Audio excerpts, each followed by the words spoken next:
అలాగే తమిళనాడుకి వచ్చేసరికి కొన్ని తమిళ ఫిల్మ్స్ ఇప్పటికీ క్వాలిటీ పరంగా ఏదో తేడా, అంటే చాలా ఆర్ట్ మూవీస్ లాగా లేదా మేకింగ్ అనండి సినిమాటోగ్రఫీ అది కొంచెం విభిన్నంగా తెలిసిపోతూ ఉంటుంది. ఏంటి అక్కడికి ఇక్కడికి తేడా? అంటే మన ఇష్టాలే ఎట్లా ఉంటాయా ఇక్కడ? అంటే అదేనండి, ఏదైనా డైరెక్టర్ విజన్ చెప్తాను నేను. డైరెక్టర్ ఏం కావాలి అనుకుని ఒక సినిమా చూసి నాకు ఇలా కావాలి అనుకుంటారు, అదే ఉంటుంది. ఆ కెమెరామెన్ చేసేది ఏమి ఉండదు అక్కడ. డైరెక్టర్ ఏం చూస్తున్నాడో అది చూపించాలి కెమెరామెన్. డైరెక్టర్ ఒకటి చూసి కెమెరామెన్ ఒకలా బిహేవ్ చేసి స్క్రిప్ట్ వేరేలా ఉంటుంది, సెన్సిబిలిటీస్ మారిపోతాయి. ఇప్పుడు డైరెక్టర్ కమర్షియల్గా చూస్తున్నాడు, నేను వచ్చి రాగా చూస్తున్నాను, ఎలా ఉంటుంది? కమర్షియాలిటీలో కలర్ఫుల్గా అంటే ఒక మాస్ ఆడియన్స్ కూడా ఎంజాయ్ చేయాలి. ఆ రా ఫిల్మ్స్ ఎలా ఉంటాయి? డీసైట్లో ఉంటాయి, సాటిస్ఫాక్షన్ ఉండదు. బట్ సీన్ ఒకలా బిహేవ్ చేస్తుంది, కెమెరా ఒకలా బిహేవ్ చేస్తుంది, రెండంటికి సింక్ అవుతుంది. సింక్ అవ్వక ఏదో ప్రాబ్లం ఆడి చూసి ఆడియన్స్ తెలియదు, బట్ కొడుతుంది దెబ్బ. అట్లాగే ఒకప్పుడు అంటే బాలీవుడ్ అంటే పెద్ద స్థాయి, టాలీవుడ్ అంటే ఇంకా డెవలప్ అవ్వలేదు. కానీ ఇప్పుడు మన తెలుగు హీరోలు, తెలుగు డైరెక్టర్స్ అంటే పాన్ ఇండియా మూవీ అంటే ఒక్కసారి తెలుగు వైపే చూస్తున్నారు. చాలా సినిమాలు రీమేక్లు చేస్తారు, ఆ స్థాయికి వెళ్ళిపోయింది తెలుగు సినిమా అనేది. ఇప్పుడు టెక్నికల్ గా మనం ఇంకేమైనా అడాప్ట్ చేసుకునేది మిగిలిందా? లేదు, ఆల్మోస్ట్ మనం రీచ్డ్, బాలీవుడ్కి బాగానే రీచ్. బట్ ఇంకా చిన్న ఉంది, అయితే ఉంది, గ్యాప్ ఉంది కొంచెం. ఎక్కడ వస్తుంది ఆ తేడా? ఎక్కడ వస్తుంది ఇంకా మనం అడాప్ట్ చేసుకోకపోవడం? అంటే ఇది పర్సనల్గా చాలా ఉన్నాయి, ఇది వద్దులే, ఉన్నాయి కొంచెం తేడా. ఓకే, అంటే బడ్జెట్ కూడా ఒకటి ఉంటుంది మెయిన్ అండి. బడ్జెట్ కూడా వాళ్ళు పెట్టే బడ్జెట్, వాళ్ళు తీసే డేస్ వేరు, మనం తీసే డేస్ వేరు బడ్జెట్. శ్రీరామ్ గారి ఇక్కడ నాకు ఒక చిన్న క్వశ్చన్. ఇప్పుడు చాలా మంది సెల్ ఫోన్లో కూడా సినిమా షూట్ చేస్తున్నారు, షార్ట్ ఫిల్మ్స్. అందరూ కూడా ఏ బడ్జెట్ ఉండట్లేదు, ఫ్రెండ్స్ యాక్టర్స్ ఉంటున్నారు, ఒక్క మంచి సెల్ ఫోన్ పట్టుకొని షూట్ చేస్తున్నారు కదా, అయినా అవుట్పుట్ బాగానే వస్తుంది. ఇప్పుడు మీరు షార్ట్ ఫిల్మ్స్ ఖచ్చితంగా చూస్తూనే ఉండుంటారు. ఎలా అంటారంటే ఆ తీసే పిల్లల క్రియేటివిటీ అనుకోవచ్చా, ఉన్న వనరుల్లో అద్భుతాన్ని సృష్టించవచ్చు? నిజంగా అది గ్రేట్ అండి. నిజంగా ఉన్న అంటే అదే ఇందాక చెప్పాను కదా, పెద్ద సినిమా ఉన్నప్పుడు అన్నీ ఉంటాయి, చిన్న సినిమాకి ఏమి ఉండవు. ఆ క్రియేటివిటీ యూజ్ అవుతున్నప్పుడు టెక్నిక్ కన్నా ఎక్కువ క్రియేటివిటీ డామినేషన్ ఉన్నప్పుడు క్రియేటివిటీకి మనం హ్యాట్స్ ఆఫ్ చెప్పాలి. ఎందుకంటే టెక్నిక్ అనేది మనలో స్ట్రెంత్, మన ప్రొడ్యూస్ బాగుంటే టెక్నికల్స్ ఎన్ని పెరుగుతాయి, బట్ క్రియేటివిటీ అలా పెరగదు. వాళ్ళు నిజంగా సృజనాత్మకతకి సూపర్. అది ఇప్పుడు షార్ట్ ఫిల్మ్స్ ఏమైనా చూస్తుంటారా మీరు టైం దొరికినప్పుడు?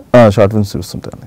మీకు ఎలా అనిపిస్తుంది? అంటే సీనియర్ సినిమాటోగ్రఫర్గా మీరు పిల్లల్లో అరే వీళ్ళు ఉన్న వనరుల్లో బాగా చేశారు అనుకుంటారా? ఇంత టాలెంట్ ఉంది, వీళ్ళు ఇంకొంచెం ఇలా వాడుంటే బాగుండని ఏమైనా జడ్జి చేస్తారు? నిజంగా నేను అప్రిషియేషన్ ఉంటుంది అన్నది ఎక్కువ. అంటే ఇలా ఉంటే బాగుంటుంది అన్నది దానికి అంత ఉండదు. బట్ ఉన్న అట్లా అక్కడ అద్భుతం చేసి మనల్ని ఒక 20 minutes అలా కూర్చోబెడుతున్నారంటే గ్రేట్ కదా. మన ఫోన్ అంటే సినిమా చూస్తున్నప్పుడు ఏంటంటే మన ఇష్టం కాదు, అక్కడ కంపల్సరీ అరెస్ట్ చేసి చూడాలి. బట్ సెల్ ఫోన్ ఆఫ్ పక్కన పడేయచ్చు, మనకి ఇంకోటి వెళ్ళిపోవచ్చు. బట్ అలా కాకుండా మన చేతిలో ఉన్న దాన్ని కూడా వాడు అలా అరెస్ట్ చేసి చూపిస్తున్నాడు, అది గ్రేట్ థింగ్. సినిమాని చూపించడం కానీ వీడు అలా అరెస్ట్ చేయడం గ్రేట్ థింగ్ అంటున్నాను నేను. సోషల్ మీడియా విపరీతంగా ఇప్పుడు చాలా ఫాస్ట్గా ఉంది, ఒకప్పట్లా కాదు. అవకాశం అంటే మనం వెళ్ళాల్సిన అవసరం లేదు, మనం ఏ టాలెంట్ ఉన్నా సోషల్ మీడియా ప్రూవ్ చేసుకుంటే నిర్మాతలు, దర్శకులు వెతుక్కుంటూ వస్తున్న సందర్భాలు. మీ ఎప్పటికీ ఇప్పటికీ మీరు ఏమనుకుంటారు? అరే ఇదేదో బాగుంది జనరేషన్, మాకు అప్పుడు ఛాన్స్ లేదు అనుకున్న సందర్భాలు ఉన్నాయా? లేదు, నేను వచ్చినప్పటికే ఫేస్బుక్ వస్తుందండి, బట్ ఇప్పుడు దాన్ని యూజ్ చేస్తున్నారు బాగా. 2010 నాకు ఇప్పుడు ఏమనిపించలేదు అలాగా. మీరు ఎగ్జాక్ట్లీ ఏ ఇయర్ వచ్చారండి ఇండస్ట్రీకి? 2009 అండి, 2009-10. కానీ నిజం చెప్పాలంటే చూడ్డానికి దశాబ్దం దాటింది, కానీ సినిమా రంగంలో ఈ మాత్రం ఒక పలానా వ్యక్తి అనే స్థానం కల్పించుకోవడానికి ఇది తక్కువ టైమే అనుకోవచ్చు. ఏమో ఎక్కువ టైమే తీసుకున్నాను అనుకుంటున్నాను. ఎందుకంటే 10-15 సంవత్సరాల నుండి కూడా 1-2 సినిమాలే చేసి ఇంకా గుర్తింపు కోసం ఎదురు చూస్తున్న వాళ్ళ రేషియో ఎక్కువగా ఉంటుంది. మీరు 11-12 సంవత్సరాల్లో ఒక నంది అవార్డు, దాదాపు 20-25 సినిమాల దాకా సినిమాటోగ్రఫర్ గా చేసిన సందర్భాలు, అందులోనూ వెల్ నోన్ నితిన్ లాంటి హీరోలతోటి, సీనియర్ యాక్టర్స్ రాజేంద్ర ప్రసాద్ గారితో కూడా వర్క్ చేసిన సందర్భాలు ఎన్నో ఉన్నాయి కదా. సీనియర్స్ మీతో ఎలా ఉంటారు? అందరు బాగానే ఉంటారండి.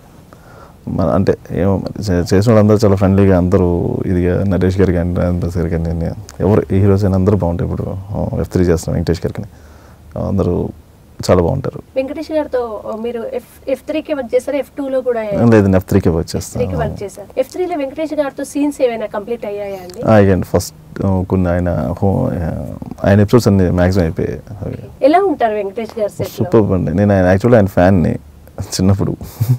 ఆయనతో చేయడానికి చాలా హ్యాపీ, చాలా ఫ్రెండ్లీగా ఉంటారు అసలు. నిజంగా ఆయనే యాక్టివ్గా తీసుకుంటారు, ఆయనే అందరినీ ఇచ్చేస్తారు. బ్రేక్ తర్వాత ఆయనే వచ్చి రెడీ చెప్పేస్తారు. చాలా సూపర్ పైన. F3, F2 ఇదంతా ఎలా అంటే ఒక సీనియర్, ఒక యంగ్ హీరోని కాంబినేషన్ ఉంటారు. ఆ విభిన్నమైన వాతావరణం మీకు సెట్లో కనిపిస్తుంటుంది కదా, మీరు ఎలా మింగిల్ అవుతుంటారు? లేదు, అందరు ఫ్రెండ్లీగా ఉంటారు. సూపర్ అది అసలు. ఆయన సీనియర్ జూనియర్ అసలు ఆయనకి అలా ఉండవు. వెంకటేష్ గారు అయితే ఇంకా సూపర్ అసలు. మీరు చేసిన సీనియర్ మోస్ట్ హీరో వెంకటేష్ గారైనా ఇంకెవరైనా? వెంకటేష్ గారు నేను చేస్తాను. బాలకృష్ణ గారితో లేదా చిరంజీవి గారితో వర్క్ చేసే సందర్భాలు ఎప్పుడైనా చేతి దాకా వచ్చిపోయిన సందర్భాలు ఉన్నాయా? అంటే నాకు చెప్పారు, అవ్వలేదు చిరంజీవి గారితో. చిరంజీవి గారు రీసెంట్ గా, బట్ అవ్వలేదు అంతే. కానీ బాధ ఏదంటే చిరంజీవి గారితో వర్క్ అనేది అన్ని 24 క్రాఫ్ట్స్ లో ఉన్న అందరి డ్రీమ్. మీరు అనుకున్నారు అదే ఇది చేద్దాకు వచ్చి? నేను అదే అన్నాను, ఓన్లీ బాబా నమ్ముతాను. నేను ఇంకేది ఎక్స్పెక్ట్ చేయను. నేను ఏది ఎక్స్పెక్ట్ చేసి ఇక్కడ ఉండలేను ఫస్ట్. అంటే ఎక్స్పెక్ట్ చేస్తే ఏమవుతుందంటే బాధ వస్తుంది. ఎక్స్పెక్ట్ చేయడానికి బాధ ఉంటుంది మనకి.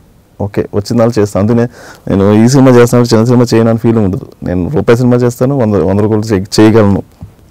అంటే కంప్లీట్ మీరు చెప్తుందంతా ఒక రకమైన తత్వం, ఒక రకమైన స్పిరిచువాలిటీ అనేది కనిపిస్తుంది. కానీ చాలా మంది అనుకుంటాం అన్కండిషనల్ గా ఉండాలి, లేదా ఎక్స్పెక్టేషన్స్ ఉండొద్దు అనుకోవడం. అందరం అనుకుంటాం, తెల్లవారితే స్టేటస్ చూస్తాం. కానీ అది నిజంగా లైఫ్ లో ఆచరించడం ఎలా సాధ్యమైందండి మీకు? ఏమంతే, అది మా డాడీ నుంచి వచ్చింది అనుకుంటాను నేను. అంటే ఆయన చెప్పింది అయితే నాకు. అంటే ఏది ఎక్స్పెక్ట్ చేసినా మన రాసినది జరుగుతుంది, రాసలేని జరుగుతుంది చెప్తారు ఆయన. కానీ ఇండస్ట్రీ కానివ్వండి, వేరే కానివ్వండి, కొందరు అంటారు కదా అట్లా అన్ని వదిలేయలేం కదా, మనం ప్రయత్నం చేయాలి. ప్రయత్నం చేయకపోవడం నిజంగా తప్పు. బట్ ప్రయత్నం చేసిన తర్వాత ఫలితం కూడా ఆశించకూడదు అంటాను. ట్రై చేయండి కానీ ఎక్స్పెక్ట్ చేయొద్దు అంటున్నాను. అది ఇవ్వాలని రాసి ఉంటే కంపల్సరీ వస్తుంది, లేకపోతే రాదు అది. బట్ ట్రై చేయడం మాత్రం నిజంగా తప్పు. నేను సినిమాటోగ్రఫర్ ఇంట్లో కూర్చుంటే రాదు. సినిమాటోగ్రఫర్ ట్రై చేశాను, అయ్యాను. ఐ మీన్ అసిస్టెంట్గా ట్రై చేశాను, అసిస్టెంట్గా ట్రై చేసిన సినిమాటోగ్రఫర్ అయిపోలేదు. అది ఎప్పుడు వస్తుందో వచ్చింది, ఆటోమేటిక్గా వచ్చింది. అంతే. నిజంగా అన్ని బాధలకు అయితే కారణం అదే, మనం ఎక్స్పెక్ట్ చేయడమే మెయిన్ బాధ. ఎక్స్పెక్ట్ చేయకపోతే అసలు బాధే ఉండదు. మనం ఏం చేయాలి అది చేసుకుంటూ వెళ్తే అది వస్తే హ్యాపీ, రాకపోతే హ్యాపీగా ఉండాలి. అది లియో ఎంటర్టైన్మెంట్ ఈ ఛానల్ని ప్లీజ్ సబ్స్క్రైబ్ చేయండి, షేర్ చేయండి, లైక్ చేయండి. Please subscribe to Leo entertainment. Please subscribe to Leo Entertainment YouTube channel. Subscribe Leo Entertainment channel. Leo Entertainment. Please subscribe this channel. Hi, నేను ఆనంద్ రంగానే. Please subscribe to Leo Entertainment. ఇలాంటి interesting videos కోసం తప్పకుండా మా ఛానల్ని subscribe చేయండి.